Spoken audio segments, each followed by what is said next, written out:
Hi everybody, I'm Audrey Montoya and I'm going to talk to you about needle felting tools. Let's start with the pads. I've come across two different types. There's the wool, which are these, and then there's foam.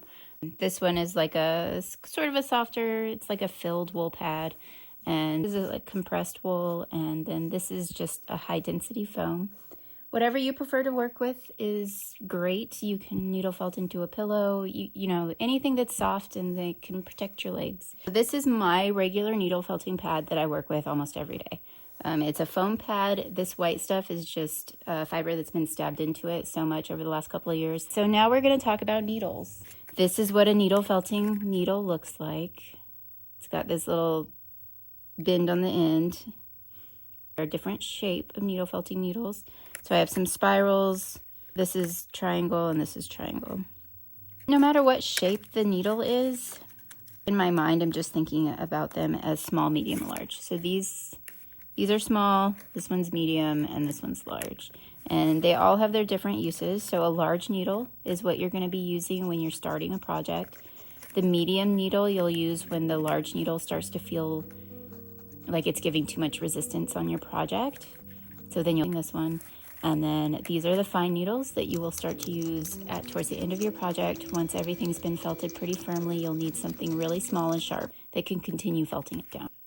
Okay, so now you've seen these. These are just my handles that hold the needles. So they just fit right into it. You could definitely needle felt without the handles. I did it for a long time. It's fine. It just made my hands get a little sore. That's all. The handles are nice to have. Okay, so these are my multi-needle tools. I've got a bunch of them. This one has 3 large needles, large size needles. I use this for building at the very beginning of my project. Like if I'm making something very three-dimensional, I'll start with this. If I'm making something flat, I'll use these multi-needle. There's 8 needles in here. This is really nice to like flatten something out. You can build with these, it's just harder because they tend to just flatten.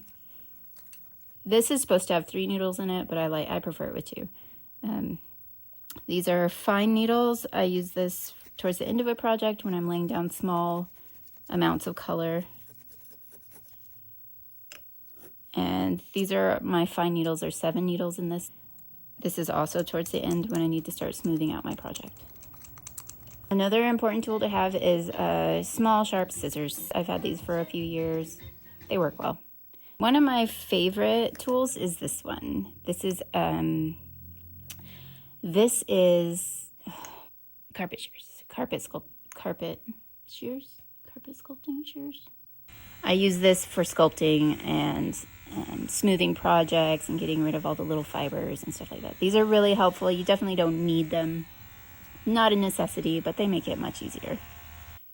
Well, that's all I have for you folks. That's all the tools that I use on a regular basis. The next video will be about the fibers that I use and how to dye them and whatnot. And then I'm going to do a tutorial about how to make like a little eggy or an eyeball or something along those lines. If you like this, go ahead and like and subscribe and follow along for some more needle felting tips.